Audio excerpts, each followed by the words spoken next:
You know how people always say, be you? But who really is you? You see, this thing that I call my personality and everything that I know, I've learned it from other people.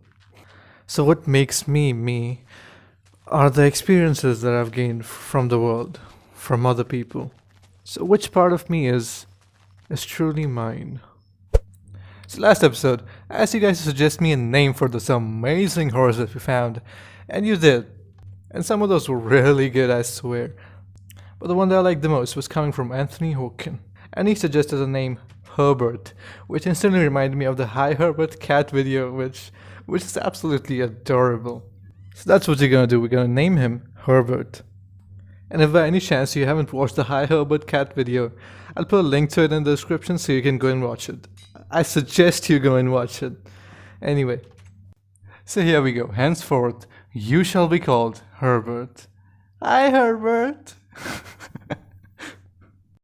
I also want to put some dyed leather armor on him. Cyan leather armor specifically, because I really like the color cyan, but funny enough, cyan armor looks nothing like cyan dye. It's way darker in color and just it doesn't look cool. So I'm not quite sure about this. Maybe I'll keep this on, maybe I won't. I was also trying gray on him, but gray doesn't look good either. It's a nice color, but it just doesn't match his coat. As a matter of fact, let's see how white looks on him. So let's do this. Let's put this cauldron down here and put some water in it and some white dye. And there we go. Let's see how this looks. Uh, I'm not sure. This is the thing about leather armor, right? It looks very different from the color of the dye. Guys, I don't know how, but this color right here is apparently yellow. So look at this, alright? If you take a cauldron and put some fresh water in there, this is colorless water, right? Let's actually go to sleep first. Alright, good morning. So I was saying, this right here is colorless water. Now I put some yellow dye in there, and that's yellow dye water. And now if you dye the leather, this is yellow dyed horse armor. And take a look at how it looks on him. Right? You saw that? That's yellow. And now in the same cauldron, if you put some white dye, it gets lighter. How? How is this happening? This wasn't a thing on Bedrock Edition. How? As far as I know, this wasn't a thing until yesterday. As a matter of fact, it was yesterday I saw Silent Whisperer's video comparing the Java and Bedrock edition, and he mentioned this fact that you can mix colors on Java, but you cannot on Bedrock. But what is this wizardry then? But enough baffing around. I guess I'm just slow with the updates and all. So what I want to do today is build the structure that we halted last episode. And as you can see, over here we already have it laid down. I just stretched the land out a little bit so this thing can actually fit on here. Because even though it's not huge, this is a relatively large structure. It's also going to be at a slight diagonal, and this time over I thought I'd have each of these diagonal bits in odd numbers. So like this one is 3 and this one is 3 too. So what this does is it makes designing the build a lot easier. If this were to be in 2s or 4s, this would be way harder. Also, everything that you see in yellow is going to be a staircase because this structure is going to be 3 stories tall, so we definitely going to need a staircase rocket in here. And then the parts in the red are where all the rooms are going to be. Now the palette that I have in mind for this is very simple. It's going to be a very simple and clean build. So check this out, right? For the base of the build, we have dead brain coral. And then on top of that, we got oak wood, which you're going to strip as well. So stripped oak wood there. And where's the birch go? Right. And then on top of the oak, we have stripped birchwood. That's literally the entire build right there in front of your eyes. Oh, and then for the roof block, we'll have some concrete powder, some gray concrete powder, and that's the entire build. So let's do this, alright? Let's snap the first layer into existence. In 3, 2, 1. And beautiful. That's the first layer in place. Now for the first floor, as I said, we're going to be using some stripped oak wood. So let's get up there real fast. Oh, and by the way, I add some texture in here, mix in some gravel, cracked bricks, and bricks in here, so it kind of looks better from a distance and just doesn't look like a very funky block of cheese. Anyway, so what we're gonna do now is we're gonna place some placeholder dirt over here and place our oak logs just like that. And it's also gonna stick out a block, and we're gonna do this all the way across the front and the back. And done. Now we're not gonna do this middle part just yet, we're gonna keep that for later because the design here is gonna be a little different from the rest of the build. What we are gonna do instead is snap this thing into existence. So let's do that in 3, 2, 1. And there she blows, that's the second layer. Think of it as a cake, and we're building it layer by layer. And the next layer is also gonna have some melted chocolate in between, which is gonna taste oh so yummy. So let's do this. Let's snap the next layer into existence in. And look at that tasty bread loaf up there, making the third and final layer of our structure over here. Now the only thing that's remaining is this middle bit over here and the roof.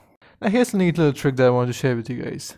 If you want to make a typical slant, A-shaped slant roof over here, and your structure is kind of big like we have over here.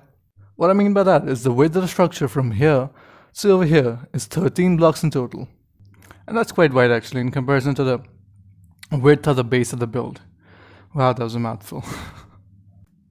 So this is what a typical A-shaped roof looks like, right? It steps up one block at a time. And if in this scenario, we make the roof like this, it would end up looking horrendously bad.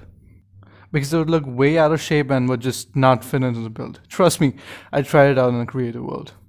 So what we do instead is come in with some slabs, but only at the edges. And then we continue the rest of the roof with full blocks. And something like that would definitely do the trick. Alright, so let's do this one last time and snap this baby into completion. In 3, 2, 1. And there we have it, guys. This is one of the best builds I've made in a long time. It's kind of a unique build, I guess. It's got detail and simplicity both at the same time. And because the base of the build, like the initial structure of the build, is relatively simple and rigid, I try to make the finer details as flowy and organic as possible. And we'll talk a little more about this. Let me skip the night first. And good morning everyone. Oh, and did I show you this alleyway? This is literally my favorite part of the build. You know, this is the best part about having buildings right next to each other. You get to have these very cozy and immersive alleyways, which I really enjoy for some reason. Anyway now, I was talking about the organic and flowy details in this build. So first things first, as you can see, some of these windows have orange glass panes in them. Not every single window has these, so I guess it creates a sense of randomness in there. We also have acacia trapdoors to complement the orange glass panes, and as I say, acacia trapdoors go really well alongside a stripped oak wood. Another thing is that not every single window has shutters, so as you can see this one does and then this one doesn't. And in my opinion, what this does is, it makes the build look more irregular and organic. Because even though the eye likes symmetry, the eye also likes asymmetry and irregularity from time to time. So the idea was to find a balance between the two. And as you can see, not every single window has these potted plants either. And now, it's time to do the interiors. So this is going to be the main entrance over here, so I want it to look nice and presentable. So what I'm going to do is have some wallpaper using some light gray terracotta and white terracotta. The interior is also going to follow the diagonal that's outside the build, so it's definitely going to be something new for me, but I know what I'm doing. Also, if I haven't mentioned this before, this structure is going to be the farmers committee building or something. Because my initial plan was to have some farmer villages in here. Basically have the second and the third floor filled to the brim with farmers. How the committee might function is, every harvest season, farmers from across the town will gather in this place and sit together and decide the prices of the crops according to the quality of the crops and how much they're able to produce. Now this idea seemed pretty good at first, but the more that I think about it, the worse it sounds. So please let me know if you guys have any better ideas, and I'm always open to suggestions. But anyway, let me get this done and I'll see you guys in a bit. Yeah, I think this much andesite will last us for quite a while. Anyway, the interior It's done, and it's so gorgeous. In fact, it's equally as pretty as the exterior, so let's check it out. So as we enter, there's this very nice potted plant using a azalea sapling and some birch leaves. Another thing that I really like is this candle stand using a brewing stand and then a singular yellow candle on top of it. If you can just ignore the fact that the candle is actually floating. Anyway, this over here is the kitchen. Because when committee meetings are held, they're definitely gonna require some snacks, food, and tea. Yeah, they'll require tea for sure.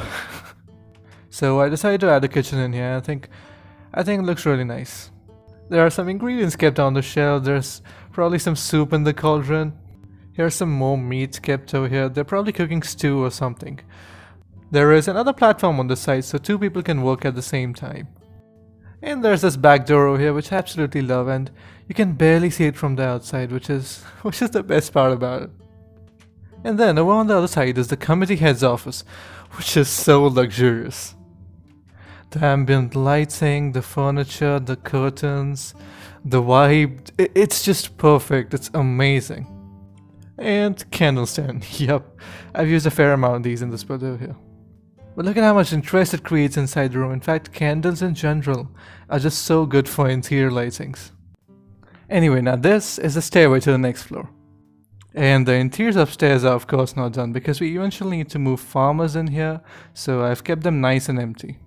Something that I like a lot is these corridor things in the staircase. They always give me Harry Potter vibes for some reason. And look at that, there's another candle stand over here. Oh, and I forgot to mention, I've also installed this texture pack which changes the torches a little bit. And it's called Semi-Iron Torches by Storm Dragon 77. It just adds some iron strips to the side of the torch, so it fits a little more in the medieval theme. But anyway guys, that's gonna do it for today's episode. I hope you guys enjoyed. Leave a like if you did, subscribe if you'd like to see more, and I shall see y'all in the next one.